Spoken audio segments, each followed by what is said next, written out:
Hello everybody, welcome back to the channel with the FM23 Youth Academy Guiseley save, and we're getting to the end of this series of FM23. It's been a great game, but we're running out of time to try and complete this Youth Academy challenge. Deep down, I think we all knew it may be a step too far for Guiseley, but we've battled away, we've done really well. I think we've got the remainder of this season and then one more season to see if we can win the Premier League or the Champions League or both. We'll have to wait and see, because it's been so much fun, but it has been an absolute slog, hasn't it? It's been an absolute slog to get here, and it is the youth intake though, so it could be the last ever youth intake day that we go through, because next year it's win it or it's over, I think. So yeah, let's go and have a look. Right, folks, here we are, and we're in the game, and we do have one unread message, which is Guiseley announced new intake of youth players, and we have to see how we get on. But before that, let's go to the competitions, where we are currently sitting 8th in the Premier League, only 3 points off a 4th place finish behind Man United. Tottenham are top, 9 points ahead of Chelsea. They're 2 points ahead of West Ham, who are 13 points ahead of 4th. So you'd like to think that first, second and third is pretty much going to be settled. First is probably Tottenham are going to win it. Chelsea and West Ham battling for second and third. Man United, Arsenal, Man City, Liverpool, us and Everton, maybe Newcastle as well, still in the fight for that 4th place finish. We are into the Champions League quarterfinals though, the round of 16, which is lovely.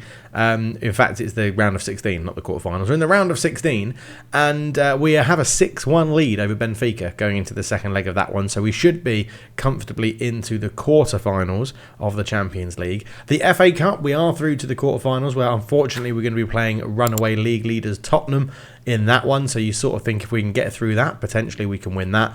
And in the Carabao Cup, we got knocked out by league leaders, or runaway league leaders, Tottenham Hotspur. So Spurs having quite the season. They're also through in the Champions League as well into the next round of that. West Ham getting knocked out is always good to see as well. And Everton, our conquerors, our forever conquerors, Everton, didn't get through either. So really, we've won the Champions League when you think of it like that, don't you? But the squad are performing very well. Let's go and have a look at the schedule. As you can see, we've come through a very patchy November and December to absolutely reignite our form January, February and March, including a slight change to a 4-3-3, which I thought I had absolutely nailed by beating Chelsea, Stoke. We then got a 0-0 draw with Mansfield. We then lost 3-0 away at Liverpool, and I thought, nah, let's go back to what we know. Went back to the 3-2-3 that we've been playing, smashed Viking 5-0, beat Man United, smashed Porto, smashed Bristol City, smashed Mansfield, smashed Coventry, drew with Milan, smashed Blackburn, smashed Milan, smashed Wolves, smashed Brentford, smashed West Brom, got beaten by Spurs, smashed Benfica, and have just beaten Leeds as well. So yeah, we're sticking with the system. I think it's just about egging us through the bad run of forms that we're going to have, and it was just a shame it's all that bad run came at the same time, because we were in reasonably good form until Chelsea beat us back in October, and then it sort of fell away a little bit. But there is a lot of green on the board in the last few months. We do have a pretty decent run in to end the season, or huge games coming up against West Ham, Newcastle, City. So we'll have to see how we get on. And we know we're going to lose the last game of the season because it's Everton and they always beat us, which is very annoying. But yeah, it's been going pretty well. Goal scorers are the main people you would expect. Jeff Hogg and Crimson Mori up there this year. Phil Carney again has been playing more on the left, but this time not being as creative as he was in previous seasons. But we are playing very, very well. Neeson up there with 19 goals and 13 assists. Crimson Mori, 22 goals, 12 assists. Jeff Hogg, 27 goals, 22 assists as well. Looking at the assists, we've also got Aaron Gray up there. Atlee Burge getting in on there as well. And appearances-wise, Carlos Victoriano in goal has the most, as you would expect. Aaron Gray up there. And then you can see the patrons and channel members are getting quite a lot of games. A number of them off the bench for a few of the younger generation. But it is going pretty well, to be honest, and we are in a good run of form, so we're keeping the same 11 where we possibly can. Joel Paz has made that left centre-back spot his own, removing John Carpenter at the moment. I'm sure that could still be rotated, but yeah, we're playing well, it's going well, but we are here to go and see our youth intake. So let's go and have a look. What have we got in terms of youth intake? And okay, we've got no elite talents. Wow, okay. No elite talents, but it could also be a golden generation led by Luis Nguy, another goalkeeper. Why are we so good at bringing through goalkeepers? 3 decent talents. We've got an Englishman, a Moroccan, and a Cypriot. In terms of the good talents, wow, 1, 2, 3, 4, 5, 6, 7, 8, 9 good talents. 2 Frenchmen, an English, another Cypriot, Englishman, Kitayan and Nevisian. So that's the St. Kitts and Nevis. 3 more Englishmen. And then the top talents, we've got an American, 2 English people, and a Belgian in goal as well. So, as I said, the chances are these people aren't ever really going to we're not really going to see them. So I think it'll be a sort of narrowed down intake. I think we're just going to focus on the top talents to see if there's anyone that can step straight into the first team. Looking by the current ability, probably not. It's a bit of a kick in the teeth, isn't it? For the potential, the last ever youth intake to be no elite talents. And the only reason, we've touched on this before, there isn't any elite talents before we go and look at the players, is because we do have, it's compared to what we currently have at the squad. And if we put all of our people in here, let's say, I mean, the potential we have at the squad is ridiculous. Like, it's really, really good. Carlos Victorian, obviously up there, he's 28 years old, he's hit his potential. But it's really, really good. Everyone's being compared to the highest potential or the highest current ability player, and that is Carlos Victoriano or Andrew Neeson. And then potential-wise, I mean, Seb Arts, who was flagged out in the last episode of being really, really key to what we could do. But he's, 16 years old, and he's worth 23 to 38 million, and I want to hope that we have already signed him down to a... Yes, we have. We've already got a professional contract for him as well. So you can see we're leaving the club in a very good position.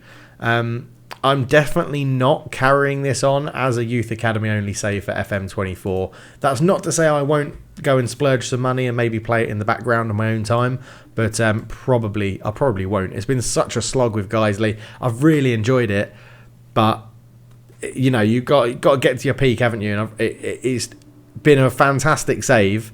I don't want to ruin it by spending money in this save while it's on YouTube as it is. But we've basically got this season to try and get back into the Champions League or win the Champions League and then win the Premier League in the second season. So, in the next season. It's definitely not the second season. It'll be like the 61st season or something ridiculous. But yeah, it's been so much fun. It's been really, really good. I do have a plan for my next save that I'm going to be doing for FM24. It will be a long-term save again. It will have some restrictions and rules around it to make it a bit more of a challenge, because there isn't going to be too much of a step from 23 to 24. So I think still making it interesting will be key to keeping engagement. And I want to get you guys involved a little bit more as well. So be prepared for that. And it's going to be around things on the Discord. I think there's going to be a bit more involvement with Discord, and the patrons and the channel members will be getting a bit more involvement as well. So if you want to get ahead of the game, which could be key, then please do let me know down below if you've signed up, or if you're interested in signing up. All the descriptions are in the comment down below. You can do, like, I think it's like $1 a month or $3 a month or something, or £1.50. I can't remember what the cheapest rate is, but it's pretty cheap, and it just supports the channel. It allows me to reinvest in new equipment, maintaining stuff, making the game better for everybody else as well. So, and I'm going to try and implement a few more editing processes into next year's game as well, or next season's game, but we'll see how it goes. Anyway, that's enough of me rambling. Let's go and check out these top talents. So Liam Paul, the American right midfielder, 1-star current ability, 4-star potential, good technique, good leadership, good determination, good composure, decent natural fitness in there as well. Dribbling 11, that's pretty good. He's unambitious and unflappable, a promising winger at 5'11". Comes with mullet and all, and to be fair, he does look pretty good. He'll be easily a USA international as he gets older, and probably would suit our system reasonably well, playing on that right-hand side. So, yeah, Liam Paul, not too bad. Lucas Cook, midfielder, plays everywhere up the middle other than goalkeeper. You love to see it. 1/2-star current ability, 3.5-star potential. He is a centre-back, holding midfielder, midfield centre, attacking midfielder, striker. Finishing 12, passing 10, technique 14, teamwork 14, flair 13, determination 13, aggression 13, anticipation 9, dribbling 9, first touch 9, natural fitness 11, balance 8, acceleration 8. As well. So a good little player, 15 years old, media friendly, a balanced personality, and he's looking like he would be pretty good. Needs to work on those physicals. Physicals are a little bit low, but again, you can work on those at a young age. Lewis Cook, again, another one that would do reasonably well in our current system. It's saying that Lewis Ngoy is the highest rated, but we're going to leave Kale Shepherd to the end because he has the highest potential. So we'll go with Louis Ngoy. The Belgian goalkeeper looks very, very good. 15 years old, level-headed media handling. Personality is fairly ambitious. 5'10", so a little bit short for a goalkeeper, but does look very good. Natural fitness 16, agility 12, aggression 16, bravery 13, concentration 13, decisions 12, teamwork 12, rushing out 13, reflexes 14. Handling 14, just needs command of air and communication, which come with experience, I think, with a team in front of you. But yeah, he does look very good, Louis Ngoy. He would definitely be someone that we'd keep an eye on in the save. And finally, Kale Shepherd is here, right wing back or right back. Yeah, looks very, very good. Fairly sporting personality, media friendly, 16 years old, 5'5", so a little bit short. But great. These attributes in mental are amazing. Aggression 17, bravery 16, teamwork 12, work rate 14. Big fan of them all around. Concentration and decisions need to go up a little bit. Balance 13, first touch 12, free kick taking 12, finishing 15, crossing 13, tackling 14, technique 15, passing 10, marking 9, positioning 10. Really good for a right back. Again, the physicals you would imagine would grow with age and with experience, and we'd probably focus on them in training if we will do anyway, just in case the save carries on. But yeah, not too bad, is it? That is not too bad. We'll have a very quick flick through the interesting ones here. Vernon Liberd from St Kitts and Nevis. Nevis. Again, looks pretty decent. Probably a centre back at 6'1" with good jumping reach, good tackling, good positioning, good decision making, good bravery. Yeah, he would be pretty good as a centre back, to be honest. Although the outspoken personality could be a problem. Andy Fay, a midfield left from France, French and English. Good pace, good acceleration, bravery's good, flair, technique, crossing and dribbling not too bad as well. In terms of Stevenson Pinau, a right wing back from France. Yeah, a little bit poorer this one, isn't it? Stamina 14, acceleration 12, bravery 12, work rate 16, tackling 10, technique 10. Not too bad. And then we'll look at we had a Cypriot in here, haven't we? Demetrius Georgiou, midfield centre. Technique 14, work rate 12, teamwork 12, flair 12, aggression 10, anticipation 10, bravery 11, stamina 14, fitness 13, pace 11. Again, looks like he could turn into something useful. Definitely not a striker, but needs to get that concentration up if he's going to turn into anything to be useful later on. And then we'll look at the Cypriot and the Moroccan down here. Attacking midfield left. Lots of pace, lots of fitness, lots of agility, lots of acceleration, which is really good to see. Crossing 8, dribbling 8, passing 8, technique 8, work rate 9, flair 9, determination 14. Everything else is red on the old chart, so we won't go into that too much. And then Sofiane El Azri, Sofiane El Azri, I think we'll go with. Attacking midfield right, aggression 16, determination 12, pace 11, fitness 11, balance 14, agility 10, dribbling 13, first touch 12, 5'3", not the best. We didn't get, well, I mean, we haven't looked at everybody, but there weren't great personalities in this intake, to be honest. But yeah, it's a shame that we haven't got like this. We've never really got a wonder kid that can go straight into the team. I don't think we've ever really had that come through in this whole save. But if you're worrying, right, your youth intakes haven't been as good as what mine are, it's because generally you'll have this problem where you'll have first team players and youth team players that are so good that when your youth intakes are compared to them, they can't match up to it. So you're not going to get any elite talents. But look at this. It's a 4-star, 2 4-star potentials, 1 4.5 star, 1 3.5 star, 1 3-star potential. We didn't look at Saul Ali. So Saul Ali does look pretty good as well. Tackling 13, 14 technique, 14 work rate, 12 leadership, bravery 15, aggression 16, good jumping reach. Again, probably a centre back at 6'5" as well. In fact, he will get a contract and we'll try and mentor him a little bit. But again, 3 stars are good players for the first team. Another one here is Elliot Rack. No, that's a little bit weaker. But yeah, and that's the problem, is that if you've got the likes of Harry Kane in your first 11 and then you've got I don't know, who's a really good, I don't know, Ansu Fati or something in your youth team, or a equivalent sort of player as the highest potential player at the club, everyone's going to be compared to them. So when you are an elite team and you have all of these top class facilities, you're producing better youngsters year and year and year. It's just they don't come out as 5-star players every year because you've got 5-star players already in the team and they're just below them in terms of current ability and potential ability. That's all it is. So I think that's very worth noting. It's definitely information I'm going to be taking with me to FM24. There will be elements of this save going with us to FM24 as well. And I think what we could do is, it's up to you guys. If you want spoilers about what I'm planning to do for FM24, then let me know down below. I guess this is the question of the day. Do you want to know what I'm doing for FM24, or do you want it to be a surprise? Because we could spend next season of this, which I've pretty much made up in my mind will be the final season. We could spend that as when we're watching games and coming back and talking about things that I actually talk you through FM24. I'm not planning on doing like a trailer to be like, this is what I'm planning to do, but in my head I've got what I want to do. I just need to get it down on paper or type it down on computer, and then start coming up with the thumbnails and the plan and how it's going to happen. I do probably need to speak to the Patreons and the channel members to make sure that they're on board with what I'm planning to do, because they pay a little bit extra, so they will get some benefits in the game, but we'll see how it goes. But yeah, not too much else to talk about. I've been rambling for just over 15 minutes, and I think it's going to be a shorter episode. I'm going to carry on ploughing through, and hopefully we're coming back for the FA Cup or the Champions League final, or both, hopefully. That's the plan, right? That's the ultimate. What we want is another Champions League final to go and get redemption. Lost it last year to Everton, which was gutting, absolutely gutting, that final. 3-1 loss in extra time after we'd been on a great run of form. It looks like we're getting through Benfica. I think we can even spoil it and say, I think we can look at this now and go, okay, so the semi-final hasn't been drawn, quarter-final hasn't been drawn either, so we don't know. Although I think there is a bug.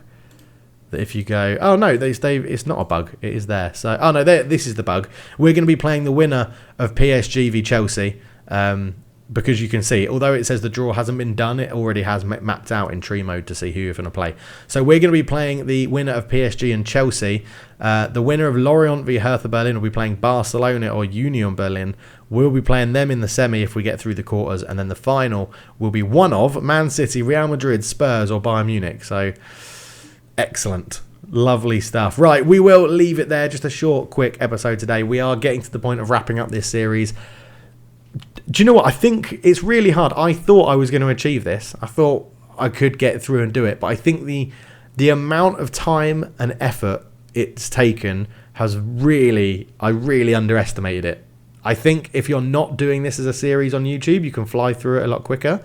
But the amount of games I've played, I'll tell you what, we can do it here. If we go into home, just before we wrap up this episode, it'll be good for you guys to see this. I think, can you see, normally you can see how many days on holiday you've played, right? You can normally see where it is, and I don't know how you do. Is it in here? Is it in like preferences, achievements? I thought it was somewhere around. It's not preferences, is it? It's definitely not preferences. There was a way you could see. No, that's detail level for leagues. Game status, is it game status? Yes, here we go. So game time. I've played this game for 46 days and 39 minutes in total. That's what we've played this for. In-game editor allowed, no. In-game editor used, no. Database changes, none. You just put the game on holiday to see these messages, didn't you? See, no, we haven't. We've actually played all of this. Is there a thing that says... I thought there used to be a thing that said how many days you've gone on holiday. But I can't find that at the moment.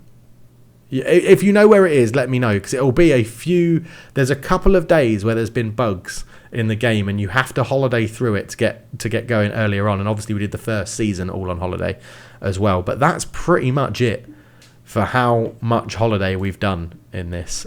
We've unlocked so many achievements from it as well. It's been absolutely incredible. It's just been really good fun. It's been really, really good fun. And I do think it needs more people to try it because you do learn a lot from the game. The Youth Challenge save has been saved 3,151 times. That is crazy. That is absolutely crazy. I mean, it's been phenomenal. It's been such a good save. Such a good save. It needs a recap, but so much has happened. I don't think I'm going to get a chance to do it or remember what's happened. And I'm glad we've managed to bring Patreon and channel members along as well. It's not over yet. There is a chance that we can win everything. It's getting slimmer by the hour, though, isn't it? Every hour I play this, it's getting a little bit slimmer. But we will leave it there. Hopefully we're back for another Champions League final. Hopefully we can tick it off the list, but who knows? It's been great fun, and thank you so much for watching. I'll see you in another video, hopefully tomorrow. But if not, there's plenty of stuff to go and check out. Go and check out the F1 Manager save on this channel. Go and check out EAFC or the Football Life Master League on the second channel. We're doing an EAFC Youth Academy Challenge with Gillingham. And also I'm back on Twitch. Every Wednesday we're streaming at 1 o'clock UK time in the afternoon. Just over on twitch.tv/Cultured Left Foot. So I hope to see you there. But thank you so much for watching. Your love and appreciation has been great. It's been a lot of hard work, this series. It's been absolutely fun, and I can't do it without the support and everything in the comments. So please do keep them up. It's been brilliant. We're still aiming for 10,000 subscribers by the end of the year. Will it happen? I don't know anymore. There's going to be chunks where I'm away between now and Christmas, so who knows. If I can get some good FM24 content out and we can get some love on the channel from that, that'd be great. But thank you so much for watching. I'll catch you in the next one. Cheers.